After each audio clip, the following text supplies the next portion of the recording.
mbokk yi ñu ngi leen di nuyu di leen dalal jàmm ci plateau mi-journée bi fii ci Walf TV tey ñi ngi am mbégte di dalal Doudou Ka mooy directeur général bu aéroport international Blaise Diagne bokk aussi ci task force républicaine bokk ci APR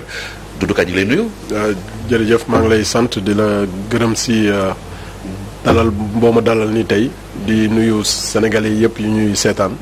fii ak si bitim réew. voilà di la remercier bu baax aussi si li nga ñëw si sunu invitation. alors ñu démarrer nag ak aéroport bi nga xam ni yaa ko jiite Sénégal fan yi yëpp mu amoon fi tension bu metti xeex yeeg violence bu nga xam ni gëjoon nañu ko gis lool ci réew mi est-ce que loolu am na ay perturbations yu mu indi ci fonctionnement aéroport bi. dëgg la am na ay perturbations yu ndaw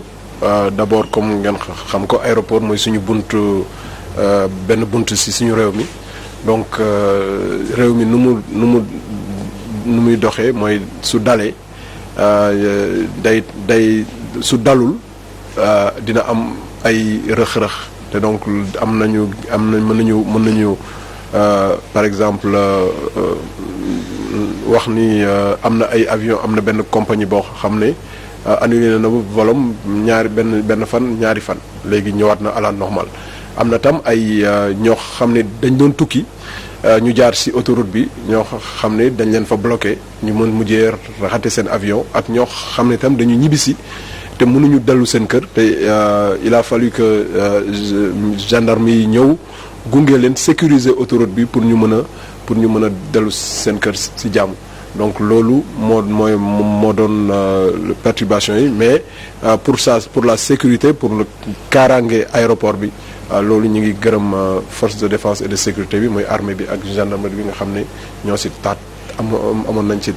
taxawaay bu am solo. est-ce que évaluer ngeen perte bi ngeen perte ci fan yi. loolu gaaw na trop pour ñu évaluer ko ñu ngi ci mbir boobu mais loolu loo xam ne lu war a am la te ñu ngi koy tàmbali nañ ko. léegi est-ce que activités yi dellu si war na à la normale. waaw activités yi sax dafa mës a dox normalement donc yu doxul normalement moo doon yu ma la wax passager ñoo xam ne ñoo doon jóge bitim réew ñëw di ñibbi seen kër. suñu génnee aéroport bi duñu mën a ñibbi donc loolu tam il fallait que ñu gunge leen ay ñoo xam ne ñoo doon bëgg a ñëw ci aéroport bi mais aéroport bi ci biir aéroport bi activité bi mësul taxaw mi ngi doon dox normalement. mais loolu est-ce que nekkul benn frein ci jamono ji nga xam ne ñi ngi doon defaat la promotion de la destination Sénégal ak yeneen i politique yoo xam ne dafa bëggoon inciter nit ñi ñu dellu si waat Sénégal su rawatina ak touristes yi. dëgg la man bu ma ñëwee aéroport Blaise Diagne bu ma président de la République dënkee liggéey boobu ñetti weer mi ngi nii dañu def plan boo xam ne ñu ngi koy tuddee plan hub aérien premier hub aérien AIBD premier hub aérien en 2025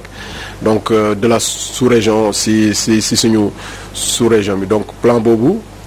lenn moo si lu si bokk au-delà président wax na ko muy centre de maintenance aéronautique mooy fu ñuy defaree avion école bu ñuy jàngale xale yi muy mbirum liggéey métier avion ak yeneen amoon na tam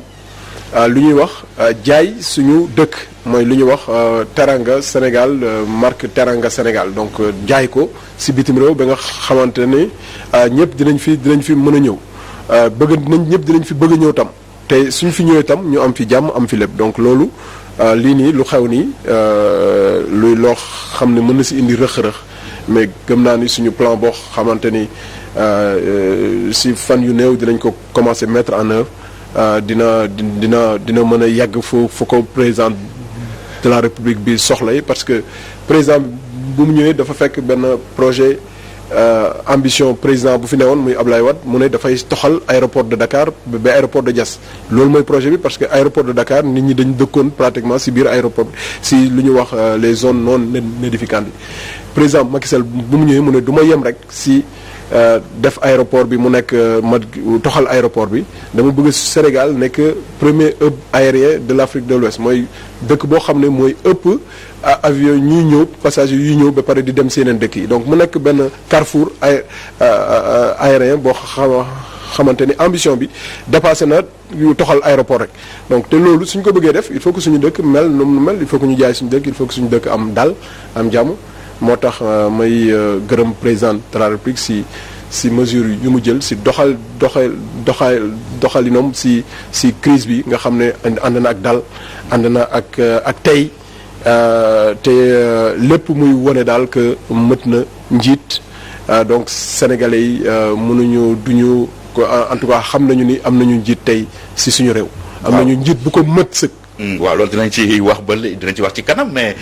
coow loolu li ko waral nag mooy manifestation yi amoon Sénégal manifestation yi nag li ko waraloon tamit mooy Ousmane Sonko bi ñu tegoon loxo taxoon nag ba askan wi ñu si ëpp daal wàcc ci mbedd mi di exiger ñu libérer ko mbirum Ousmane Sonko boobu yow en tant que homme politique nga parce que sa fief Ziguinchor la moom Ousmane Sonko également base affective am mi ngi foofu ca Casamance naka nga gisee mbirum Ousmane Sonko bi. D'abord. Ñaari mbir la dafa am benn boo xam ne mbirum yoon la ak boo xam ne mbirum politique la mbirum yoon man wax naa ni ñeent moo tax duma si mën a xuus bu baax benn bi mooy mbirum yoon su nekkee si ay juge mënuma si xuus parce que loolu lañu suñu constitution suñu état wax donc doo dugg si loo xam ne bokk si te man surtout man maa ngi bokk si exécutif bu ñaareel bi mooy que man jullit su loo fekkeewul da nga siy màndu ñetteel bi mooy man góor la te damay politique donc loo xam ne yow mën na la dal comme góor su ëllëg su dalee sa morom da ngay tey. maanaam complot. non loo xam ne mën na la dal. parce que mën nga dem ñu piéger la comme Ousmane Sonko benn jigéen moo ko piégé xaw ma lu tax mu piégé ko wala. non dëggul ma wax ma ne xaw ma loolu la wax moom. mu ne dañ ko piégé lu ñu ko piégé noonu moom mooy lan peut-être que kooku dafa amoon dëgg la amoon dafa amoon lu mu bëggoon wane wala dafa am lu mu bëggul wane parce que wala nekk na si dëgg wala nekkul si dëgg loolu bëgguma si wax parce que moom dafay wax complot mais. xam nga ni ndaw soosu ñoom ak ndaw soosu ñoo ko sëq ndaw soosu dem si yoon mu ne kii lii la ma def indi si ay preuve donc moom preuve yooyu kooku la ndaw si la concédé loolu mën a dal góor bu nekk mën a dal politique bu nekk muy nga am dëgg nga bañ a am dëgg ñeenteel bi xam nga ko mooy lan mooy Ousmane Sonko doomu Casamance la sama bokk ma ak moom rek Casamance parce que bokk naa ak ñu bëri Casamance mais moom yàlla dafa def man ak moom ñu bokk famille mu nekk sama cousin donc loolu dam si war a tey dam na si war a man non daw ma res parce que suñu ñëwee si plan politique di nga xam ni daw ma res te ñëpp xam nañu ni man du ma daw res si loolu donc moom non daw ma res sur le plan juridique mënuma si wax par contre sur le plan politique Ousmane Sonko lan la ñu woon depuis mu ñëw fii tey yàgg naa ko wax nee naa xam nga benn instant ñëw ñu se non des méthodes mës naa ko wax ci benn kii ñu ne ma dama wax bi dafa ëpp ma ne Ousmane Sonko utilise les méthodes des terroristes islamistes pour arriver au pouvoir. nga wax ni garaaw na de. non dëggul ma la wax ma ne la manipulation désinformation indi won nit ki loo nekkul Ousmane Sonko lan la ñu wax mën nañu que moom dafay jullit ak kan la ba du nuy jigéen mën nañu si lu ko xam mooy moralité mooy nit ku sell ku dul def yooyu mu ne moom dafa sell dafa def loolu la woon Sénégalais yi ba pare mu ne Sénégalais yi mu def benn discours parce que kenn xamee ko ni mën wala jaar kenn xamee ko si c'était un simple agent léegi pour mu construire image am daf ko construire non daf ko construire non man est-ce que jox nañ ma réew mi xamuñu ay responsabilité mais na xam jox ma réew mi ak joxe moo tax ma ne responsabilité yooyu moom musi si jaar si responsabilité yooyu donc moo tax ma ne non dëgg ma ne jaarul si responsabilité yooyu donc xam nga man suba ëllëg su ma nee damay laaj réew mi dinaa ne fii laa jaar Sénégalais yi seet leen naka laa fa doon doxalee ba nga xam ne ngeen jox ma réew bi te nii laa doon doxale moom amul loolu léegi moom lu mu mënoon mooy mu jël discours am def ko si ay révolutionnaire def wax loo xam na si boppam que loolu mënul nekk te du dëgg léegi nit yi fekk ay ndaw fekk ko si parce que ndaw yi dañu am ay jafe-jafe. kon yow ñu réfléchir nga bëgg wax. wax ma loolu ma ne manipulateur wala discours mu endoctriné ndaw yi loolu science la c'est pas parce que yow mënoo ko mën naa la jox benn exemple si lii politiquement tey bu loolu amee xanaa kay ñun APR ñun ñoo waroon gën a mën a farlu sax pour ne ndaw waa ji de lii la ñu doon won ndekete du loolu ndekete moom respecté loi bi ne ko 21h fenn warul dox moom muy jóge 21h këram di dem si benn liggéeykaay boo xam ne liggéeykaay boobu dañ ko wax mu tëj ñu ne ko yow kii mën a du nuyu jigéen xale bu ndaw bu am 20 ans moo koy maase. yaa ngi dugg ci terrain moral non du question morale non du yaa ne woon moral bi doo si wax. non dama ne woon judiciaire bi du ma si wax moom moo wax moral. man ba léegi moom Ousmane Sonko moo wax moral xam nga man musuma toog ne kii de moom lii lay def wala lii lay def mais moom moo indi débat boobu si politique bi donc moo tax ma ko koy delloo. mais fan la ñu teree nit ku feebar nga nit. non feebar soo feebaree da ngay dem hôpital yi tëj ñu leen de ba 21h de soo feebaree 21h munoo nelaw da ngay dem seeti docteur faj la donc soo demee seeti benn xale bu ndaw bu am 20 ans rafet xam nga ni yow seetoo docteur. donc non man daal moom moo war a wax sénégalais yi kan mooy Ousmane Sonko ban Ousmane Sonko la ñu war a gëm Ousmane Sonko buy nekk bëccëg di wax sénégalais yi man nii laa mel dama sell dama jub dama def lépp wala Ousmane Sonko guddi buy sol casquette sol camouflé di dem dugg si ay kër yoo xam ne dañ ko tere heure boobu liggéey ban Ousmane Sonko la sénégalais yi est-ce que teguñu débat boobu de côté. déedéet waxuma loolu de. le fait que ñu wàcc massivement dans la rue exiger sa libération. est-ce que loolu mooy baal nañ ko sax même bu fekkee fauté na quelque part. waaw mais xam nga sénégalais yi moom lu ma la wax ma ne lu ma reconnaître si moom mooy lii yëpp su ma ko doon tënk tubaab bi daf ko wax stratégie de communication mooy que il a réussi loolu moom stratégie bi moom réussir na ko parce que lu mu bëggoon moom xam na ni. juridique bi moo ko arrangé si moom parce que mi ngi def ay kii mooy capitaine bi politique mu ñëw di def yëfi politique di wax ni di déconstruire loo xam ne jigéen ndaw boobu moom la ko kii loolu moom mbirum la man du ma sa wax. parce que capitaine moo doon toogu Ousmane Sonko nga bëgg wax ci biir gendarmerie bi. capitaine bi dafay politique lu heureusement que assumé na ko bu dee lu mu wax nii moom moo ko wax dafay politique. donc nekkul si capitaine parce que lu muy wax moom en tant que agent waroon mën na ko dee wax juge bi tey am na benn juge bu ñu désigné mën a wax ko mu am devoir de comme léegi dafa dem démissionné même en tant que citoyen mais man su ma xamoon dara si mbir bi du ma dem di ko wax si journaux yi parce que le dossier est pendant devant la justice damay dem si juge bi wax ko jox ko sama éléments yi léegi su ma gisee ni si procès bi éléments yi waxuñu ko mën naa tëb ma wax ko donc moo tax ma ne kii dafay politique donc man bëgg ma si wax mais moom naka la def bu mu xamee ni ñun mën nañu jël ñu ne Sénégalais yi mais Ousmane Sonko bu ñu doon wax xamuñu ndax def na wala deful ñun sa loolu suñu yoon nekku ci mais lu nekk suñu yoon mais waa ji moom moo ne moom dafa sell moom du dem du laal du nuyu jigéen du def lii Ousmane Sonko mooy xëy guddi di dem fii di def lii soi-disant dafa feebar donc loolu. tey na xel di def en privé intéressé na Sénégalais. dëggul ma la ma ne le président de la République c'est une rencontre entre un homme et son peuple. nit boobu dañu war a xam kan la parce que moom moo ñu wax man nii laa mel pour lu gën a ndaw lii ay candidats aux élections présidentielles ont renoncé à leur candidature. Sénégal fii ngay wax ngay ñëw nga ne lii laa mel ñëpp teg seen bët ke yow looy wax ni lii tey na xel ba pare ñuy bëgg ko muy nga ñëw ba pare am audace am science. parce que moom loolu moom nangul naa ko matière de communication nangul naa ko am science ñëw lépp indi lu rëy parce que yow xam nga ni yow loo def dafa rëy pour fay lu rëy loolu da ngay indi lu rëy. kon yow yaa ngi koy condamné avant. dëgg la ba ma ne loo def dafa rëy parce que loo wax sénégalais ak fu looy doxalee dafa rëy méngawul donc dafa rëy donc yow nga indi si lu gën a rëy nga ne donc état bi moo def lii président Macky Sall moo def lii pour que nga détourner sénégalais yi. ba nga xam ne réussir loolu. yan ngeen ñëw. loolu faytu état la. wax ma ak état lu mu compté yëpp si arsenal communication et tout ça mais du état rek. demee ba nga ne Ousmane Sonko réussir na. non du état dëggal ma mais de toute façon en démocratie wala au cours d'un mandat wala démocratie mais l'État peut ne pas avoir à tout moment l'opinion favorable en son encontre mais c'est le rôle de l'État de rétablir les dëgg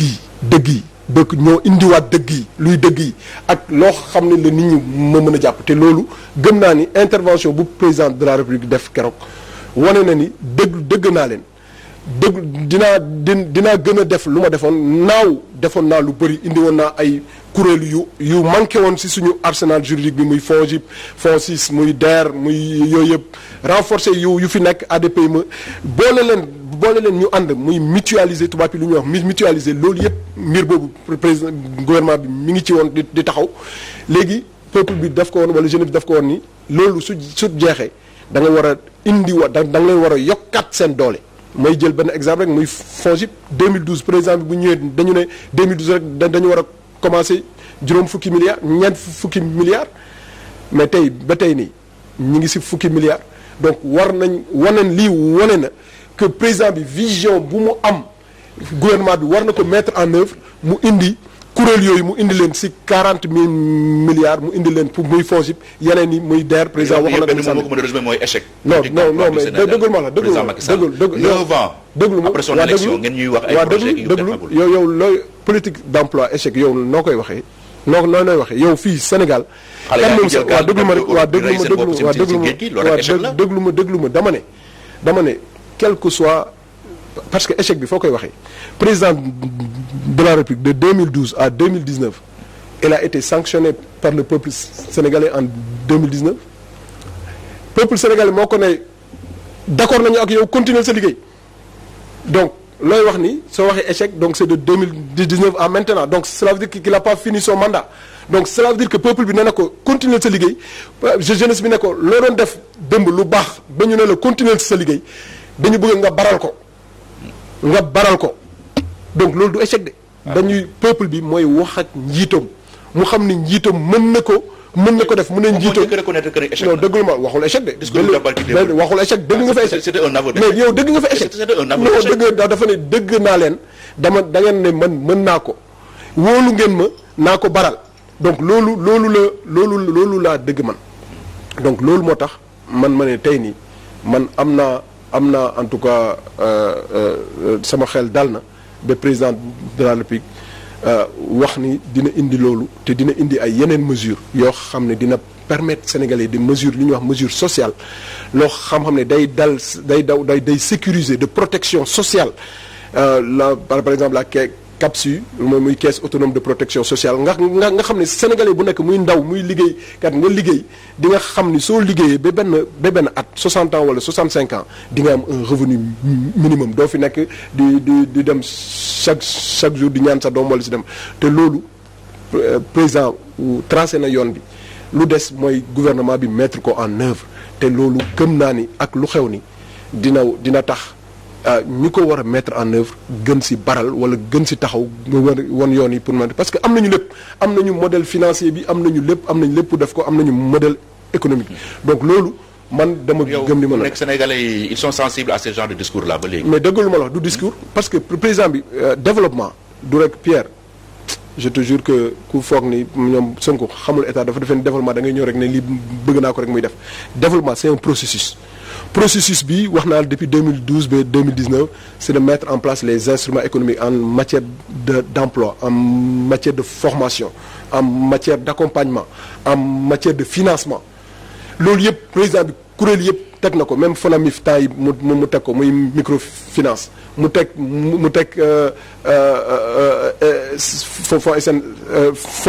FONGIP DER yooyu yëpp teg na ko kuréel yi teg na ko lu des mooy non du loolu de xale yi bul wax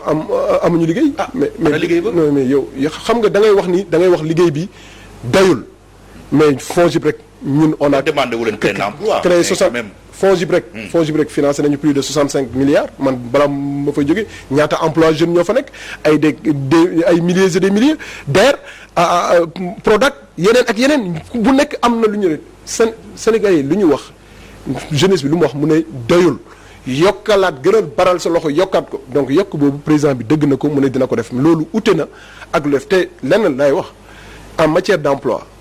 kenn mësu fi def loo xam ne ñun def nañ ko président Macky Sall def na ko fi kan moo ko fi mës a def. ana seen 500 emplois yi ngeen diggee woon mais loolu kii nañ ko millions yi deuxième mandat bi mais dafa jeex ak Covid bi léegi Covid bi waxu si dara. ah bon kon daal taw rek ngeen. non wax ma loolu mais yow xam nga c'est un problème structurel problème conjoncturel. waaw déglu ma dëkk bi yëpp dëkk monde yëpp xam nañu ni Covid mi ngi fi ba léegi. les effets de Covid ñu ngi fi ba léegi c'est pas pour rien que président de la République jël junni milliards dugal ko pour rek maîtriser lu fi amoon rek mu gën a bañ a lu ñu doxal avancé yi ñu amoon ba 2019 pour téye avancé yooyu rek mu dugal 1000 milliards mais est-ce que defar nañu 1000 milliards non parce que amuñu kattan pour defaat beneen 1000 milliards donc loolu moo waral tey peuple bi ne ko Covid bi mi ngi fi mais dafa am yoo xam ne dañu bëgg nga gënal ci baral sa loxo te moom dëgg na ko dina ko def. léegi est-ce que ragaloo Ousmane Sonko mu gën a am capital sympathie qu'il sorte renforcé de cette épreuve-là. De toute façon il a. parce que réew mi moom élire na ko président déjà. non xam nga ñoom dañuy confondre l'opinion et le peuple.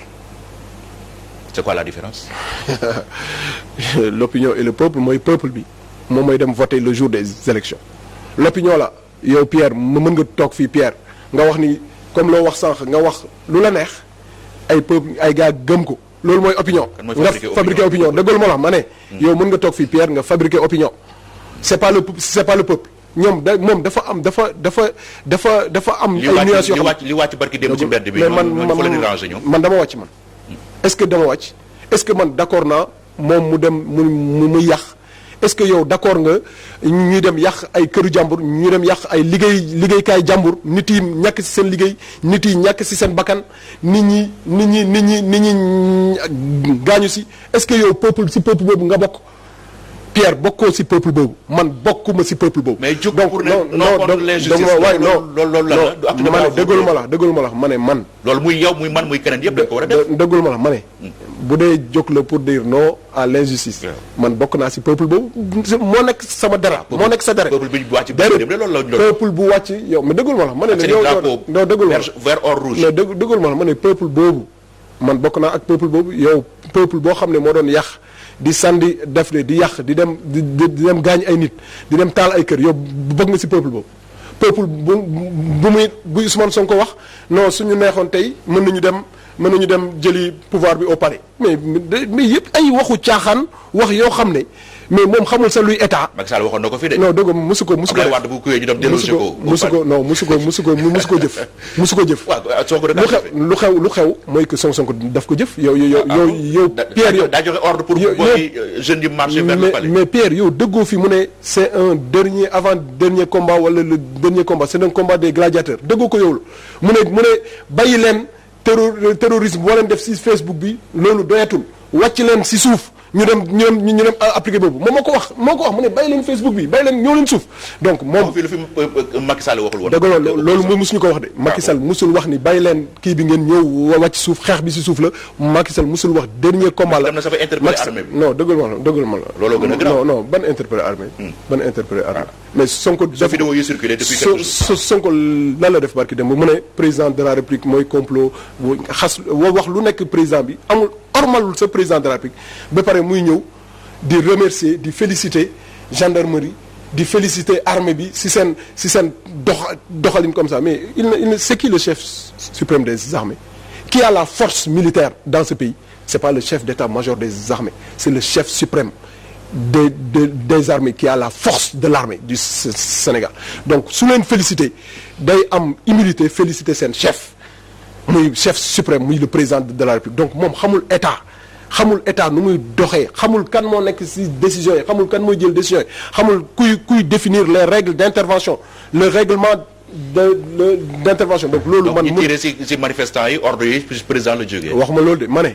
yaa ni moom mooy wax ma man dëggul ma la mais ordre yi leen jox yow gis nga ko ñun gis nañ ko moom mooy maintien de l'ordre on n'a pas utilisé la force. xam nga man. bëgguma xuus parce que dafa am ay yoo xam ne crise bi tam wane nañu il faut que peuple bi ñu gën ko éduquer et man rétablissement de l'instruction civique wala même en tout cas benn période buy jeunes yëpp di jaar ci armée formation c'est important parce que ku nekk dafa war a xam su ma jógee di manifester. liberté may dégg journaliste ñu ne c'est un droit la mais man droit la constitutionnel inaliénable constitutionnel mais droit boobu moo la jox aussi sooy dem di manifester droit boobu nee na la yow naka lan mooy sa comportement pour nga dem manifester ba fan yan ñooy dëgguma non ma ne yan ñooy sa limite même suñu la encadré sa Pierre yow soo demoon di manifester doo fa indi say gànnaay say xeer parce que da nga xam ni am nga limite dafa am ay limite te policiers yooyu ak gendarme yi dañ leen wax tant que maintien de l'ordre la dafa am foo leen di yem su passé maintien de l'ordre su nekkee légitime défense ñu bëgg la boom bëgg la gaañ da ngay def légitime défense suñu waree def leneen da ngay def leneen te loolu ñëpp a ko war a xam c'est-à-dire que même jeune buy dem manifester sax war na xam inoffensif dëgg mais la plupart victimes yëpp ay drapeau li leen sax sàngee ba di secourir Pierre yow yéen yaa leen fi wone ay film benn koo xam ne dafa blessé ba pare keneen dem jëli fële drapeau ñëw sangu ko te loolu muy acte bu rafet mais bu leen ko jël ngeen ne kooku moo yor drapeau bi dafa dee ak drapeau bi déedéet dañ ko sang parce que man maa ngi massawu famille am di ko massawu di massawu waa waa sama ñëpp sama mbokku Casamance muy jaww bi muy Bignona te yónnee naa ñu dem foofu ñu demal ma fa pour ñu dem jaaleel ma te man dinaa fa yegg donc loolu c'est normal parce que suñu ay ndaw lañu suñu ay mbokk la donc non du politiser sama rôle lay def je suis un responsable politique